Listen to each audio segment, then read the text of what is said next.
వచ్చిన వాళ్ళందరికీ good morning. యాక్చువల్గా మన భారతదేశంలో కావచ్చు, ప్రపంచంలో కావచ్చు, ఎక్కడ మతాలు కులాలు అనేవి ఎక్కడ లేవండి.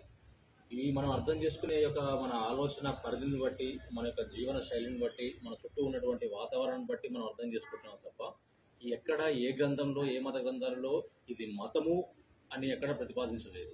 ఇప్పుడు ఇస్లాం తీసుకోండి, ఇస్లాం అనేది మతం కాదు, ఇది ఒక శాంతి సందేశం. ఇది ఒక శాంతి సందేశం. అది ఎవరు ఇచ్చారంటే ద ఆల్మైటీ గాడ్, ఎవరైతే మనం అరబిక్ లో అల్లా అనుకుంటున్నామో, అల్లా తన మెసెంజర్స్ ద్వారా, తన ప్రాఫిట్ ముహమ్మద్ సల్లల్లాహు అలైహి వసల్లం ద్వారా ఇచ్చినటువంటి ఆ శాంతి సందేశాన్ని ఎవరైతే పాటిస్తున్నారో వాళ్ళని మనం ముస్లిమ్స్ అంటున్నాం.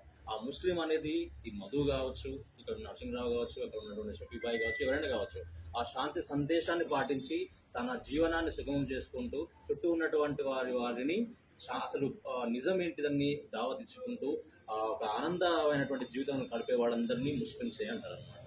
సో అది ఒక శాంతి సందేశమే తప్ప ఒక మతం కాదు. హిందూ మతం అనేది కూడా ఎక్కడ లేదండి, ఏ గ్రంథంలో పేర్కొనబడదు. సనాతన ధర్మం అనే పేర్కొనబడింది. ధర్మం సనాతన మీన్స్ మంచిది, అనాతన మీన్స్ ఎప్పటి నుంచో వస్తున్నది.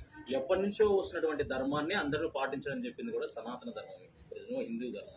అండ్ ఇంకా క్రిస్టియానిటీ కూడా ఇట్స్ నాట్ ఒక మతం కాదు. క్రిస్టియానిటీ అంటే క్రీస్తు చెప్పినటువంటి ధర్మ మార్గాలను పాటిస్తూ ముందు జీవనాన్ని కొనసాగించేటువంటి ఒక సమూహాన్ని క్రిస్టియానిటీ అని పేర్కొనడం తప్ప ఇక్కడ ఎక్కడ మతాలు లేవు, కులాలు లేవు. మనం చేసినటువంటి పనులు బట్టి, మన ఆలోచన విధానం బట్టి, మనం చేసిన దాన్ని బట్టి మనం డివైడ్ అయ్యామే తప్ప మన అందరం ఒకటే. ఈవెన్ బైబిల్ తీసుకోండి, బైబిల్ తీసుకుంటే యెహోవా ఒక్కడే అంటారు అనమాట. సరే, అది అరామిక్ లాంగ్వేజ్ కావచ్చు, అరబిక్ లాంగ్వేజ్ కావచ్చు, ఇంక ఇటాలియన్ కావచ్చు, సాంస్క్రిట్ కావచ్చు. సరే, బైబిల్ ఆరిజిన్ అనేది మనకు అరబిక్ లాంగ్వేజ్ లో అటువైపు జరిగింది కాబట్టి అరామిక్ లో యెహోవా అనడం జరిగింది, యెహోవా అనడం జరిగింది. యెహోవా మీన్స్ ఇస్ ఆల్మైటీ, ఒకటే అనడం అనమాట. అండ్ మన భగవద్గీత తీసుకోండి, ఏకం బ్రహ్మం ద్వితీయం నాస్తి, బ్రహ్మ ఒక్కడే, దేవుడు లేడు. బ్రహ్మ మీన్స్ క్రియేటర్, పుట్టించేవాడు ఎవడు? దేవుడు. అది ఒక్కడే అని చెప్తున్నాను అనమాట. అండ్ ఇస్లాం తీసుకోండి, లా ఇలాహ ఇల్లల్లాహ్, దేవుడు ఒక్కడే, ఇంకొకటి లేడని చెప్తున్నాను కదా. అందరూ ఒక్కడే అని చెప్తున్నారు.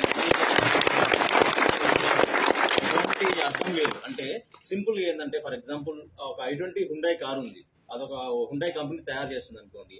అండ్ నేను ఒక పర్ఫెక్ట్ డ్రైవర్ని, నేను డ్రైవింగ్ రూల్స్ ప్రకారం నేర్చుకున్నా, డ్రైవింగ్ లైసెన్స్ తీసుకున్నా. అండ్ మా ఫ్రెండ్ ఒక ఆయన ఇప్పుడే నేర్చుకుండు, ఇంకొక 50 సంవత్సరాల నుంచి నేర్చుకుండు. అందరూ హుండా i20 కార్స్ తోలుతారు. కానీ ఈ రోజు ఉదయం తెల్లారంగానే హుండాయ్ అనుకుంటారు, ఈ రోజు ఈ i20 కార్ అనుకుంటారు, ఒక రోజు గుద్దాలని చెప్పేసి అనుకోదు కదా.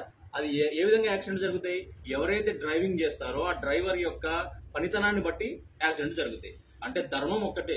ఇక్కడ అర్థం చేసుకున్న వాళ్ళు ఎవరంటే డ్రైవర్స్ అనమాట. హుండాయ్ అనేది నథింగ్ బట్ ఒక కార్ అనేది, అది బైబిల్ కావచ్చు, ఖురాన్ కావచ్చు, భగవద్గీత కావచ్చు. కానీ దాంట్లో కూర్చొని డ్రైవ్ చేస్తున్నారు కదా, వాళ్ళు దాన్ని అర్థం చేసుకునే తీరు, ఎక్కడ ఎక్సలేటర్ వేయాలి, ఎక్కడ బ్రేక్ వేయాలి, ఎక్కడ స్టార్ట్, ఎలా విధంగా పోవాలని రూల్స్ తెలుసుంటే ధర్మాన్ని అందరికి ఒక విధంగానే అర్థమవుతుంది. సో మత గ్రంథాల తప్పు ఎక్కడా లేదు. దాన్ని అర్థం చేసుకుని మాట్లాడే వాళ్ళు, దాన్ని అర్థం చేసుకుని సొంత వాక్యాలు రాసుకునే వాళ్ళు వాళ్ళది తప్పు. అర్థమవుతుందని నేను చెప్పింది. So drivers makes mistake, car never. Car అనేది మిస్టేక్ చేయదు. మతం అనేది ఎప్పుడు తప్పు చెప్పదు. దాన్ని అర్థం చేసుకునే మన పరిజ్ఞానాన్ని బట్టి. ఇంకొకటి ఏంటంటే, ఈ గుళ్ళు, మసీదులు, ఈ చర్చిలు ఎందుకు పెట్టారో ఒక చిన్న కామన్ సెన్స్ అనమాట. ఇది ఎందుకు పెట్టారో తెలుసా? నా ఆలోచన విధానం వేరు, నేను దేవుడు అంటే ఇంకా వేరేది అనుకుంటా, లేకపోతే సమాజం అంటే ఇంకో నాకు వేరే కాన్సెప్ట్ ఉంటుంది. నాకు అర్థం చేసుకునే విధానం వేరు. ఎందుకంటే నాకు మా అమ్మ నాన్న చదువుకోలేకపోవచ్చు, లేకపోతే బాగా చదువుకున్న వాళ్ళే ఉండొచ్చు. ఒక్కొక్కరు డిఫరెంట్ ఫ్యామిలీస్, మనకు ఉన్నటువంటి సోషో ఎకనామికల్ ప్రాబ్లమ్స్ వల్ల అండ్ మనకున్నటువంటి పరిస్థితుల వల్ల అర్థం చేసుకునే సామర్థ్యము, భాషా పరిజ్ఞానము అండ్ మత గ్రంథాల్లో వచ్చినటువంటి ఏవైతే ఉన్నాయో అవి డిఫరెంట్ గా ఉండొచ్చు. దాన్ని అర్థం చేసుకోవాలంటే ఏం కావాలి? మనకంటే ఎక్కువ అర్థమైనటువంటి పండితులు కావచ్చు, ఇమాం సాబులు కావచ్చు, పాస్టర్స్ కావచ్చు, పురోహితులు కావచ్చు, గురువులు కావచ్చు, వాళ్ళు కావాలి. మరి వీళ్ళందరూ మన ఇంటికి వచ్చి చెప్తారా? చెప్పరు కదా. మన అందరం ఒకే దేవుడిని పూజిస్తానికి ఎక్కడికి పోతున్నామో ఆ కామన్ ప్లేస్ ఏంటిది? గుడి కావచ్చు, చర్చ్ కావచ్చు అండ్ మసీదు కావచ్చు. అక్కడికి పోతే సామూహికంగా ఒక అందరూ గ్రూప్ ఏర్పడుతుంది. ఆ గ్రూప్ లో విషయ పరిజ్ఞానం ఎక్కువ ఎవరైతే ఉన్నారో వాళ్ళు మనకు వచ్చిన డౌట్స్ ని క్లారిఫై చేయడం వల్ల మనం ఈజీగా తెలుసుకోవచ్చు అనమాట. అంతే తప్ప మేమంతా ఒకటే గ్రూప్ కాబట్టి ఒక దగ్గరికి పోయి మదతు చేస్తున్నాం, ఒక దగ్గరికి పోతున్నాం, ఒక దగ్గరికి పోతాను చెప్పుకుంటాను కాదు. చివరిగా ఏంటిదంటే, శాంతిగా జీవనం సాధించడానికి మన గ్రంథాలలో ఏమి చెప్పబడింది అది తెలుసుకుంటానికి, అది కరెక్ట్గా తెలుసుకుంటానికి. అంతే తప్ప దీంట్లో డిఫరెన్సెస్ కానీ, దేవుడు మీ దేవుడు మీకే, మా దేవుడు మాకే, దేవుడు ఒక్కడే. ఇప్పుడు ఫర్ ఎగ్జాంపుల్ మనం ఇక్కడ కీసర్లో ఉన్నాము, ఆంధ్రప్రదేశ్లో, తెలంగాణలో ఉన్నాము. ఏ భాష మాట్లాడతాము? తెలుగే మాట్లాడతాము. అండ్ అమెరికాలో ఉన్నాడు ఏది మాట్లాడతాడు? ఇంగ్లీషే మాట్లాడతాడు. అండ్ ఇస్లాం కంట్రీస్లో ఉన్న వాళ్ళు ఏమాడతారు? అరబిక్, హిందీ అవి మాట్లాడతారు. అంటే మనుషులు ఒక్కలే, కానీ వాళ్ళ యొక్క పుట్టిన ప్రదేశాలను బట్టి వాళ్ళు మాట్లాడే భాష వేరు, కానీ భాషలో ఉన్నటువంటి మీనింగ్ ఒకటే. అది ఎప్పుడు తెలుస్తుంది అంటే నాకు ఒక ఇంగ్లీష్ మంచిగా అర్థమై ఉంటే వాడు ఏది మాట్లాడినా నా భాషలో కన్వర్ట్ చేసుకుని నా భాషలో ఉన్నటువంటి లాంగ్వేజ్ ఉపయోగించుకుంటా. అంతే తప్ప అక్కడ గాడ్ అంటే ఇక్కడ ఇంకేదో అనే మీనింగ్ కాదు, ఇక్కడ దేవుడు అంటే ఇంకేదో మీనింగ్ కాదు.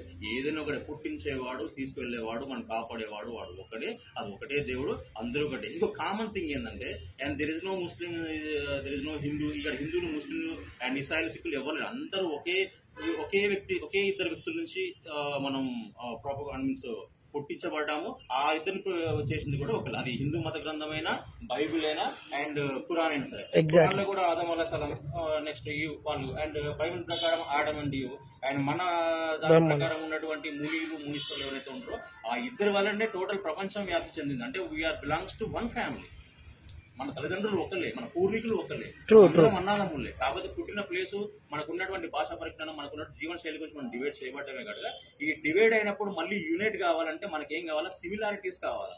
అంటే ఇప్పుడు ఈయన నలుపుండు, నేను తెలుపున్నా, ఈయన పొట్టిగు, నేను పొడుగు, నేను బలవంతుడు, ఈ డిఫరెన్సెస్ మనకు అవసరం లేదు. సిమిలారిటీస్ ఏంది? మన కుటుంబం వాడే, మనవాడే, మన పూర్వీకుడే, నా చుట్టూ ఉన్నవాడే, నా బ్రదర్ లాంటి వాడే, నా ఇంటి పక్కన వాడే అని తెలుసుకున్నప్పుడు నువ్వు తినేటప్పుడు నీ పక్కింటి వాడు తినడా లేడా, నీకు ఏదైనా జ్వరం వచ్చినప్పుడు అరే ఇంక చిన్నపిల్లలు ఎవరైనా జ్వరం వచ్చిందా, మన వంతుకి ఏదైతే సహాయం చేయబడదు అనుకో, సహాయం చేయాల్సిన అది చాలా ప్రతి మత గ్రంథం అదే చెప్తుంది అనుకోండి, ఎక్కడ కొట్లాడమని చెప్పలేదు. అండ్ అన్ఫార్చునేట్లీ మన టీచర్లో మేము వచ్చి 1.5 years 2 years అవుతుంది. అసలు అంత ముందు కానీ ఇప్పుడు వరకు ఎక్కడ కమ్యూనల్ ప్రాబ్లం లేదు. అన్ఫార్చునేట్లీ మొన్న జరిగింది, అది కూడా ఒక మనందరికీ ఒక మన టెస్టింగ్ లాంటిది. అంటే అది జరగాల్సిన సిచ్యువేషన్ జరగకూడదు, తర్వాత పక్కన పెడితే ఒక విషయము, ఒకటి ఏదైనా ఒక ప్రతికూల పరిస్థితులు ఎదురైనప్పుడు మన స్వభావం తెలుస్తుంది. మనిషి యొక్క స్వభావం రెండు విధాలు తెలుస్తుందండి. ఒకటి ఒంటరిగా ఉన్నప్పుడు వాళ్ళ ఆలోచన విధానము, రెండోది వానికి బాగా కోపం వచ్చినప్పుడు ఏ విధంగా ప్రవర్తిస్తున్నది. మన సిచ్యువేషన్ జరిగినప్పుడు చాలా మంది పెద్దలు, చాలా మంది మన సోదరులు అండ్ సవర్గా ఉండి, అంటే దాన్ని శాంతియుతంగా ఉండి దాన్ని ముందుకు తీసుకెళ్లారు. అంటే సిచ్యువేషన్ జరిగినప్పుడు మీరు ఏ విధంగా రియాక్ట్ అవుతారు అనేది అల్లాహ్ తాలా మనకి ఇచ్చినటువంటి ఒక ఎగ్జామినేషన్ తప్ప ఈ రంజాన్ అనేది నాట్ ఓన్లీ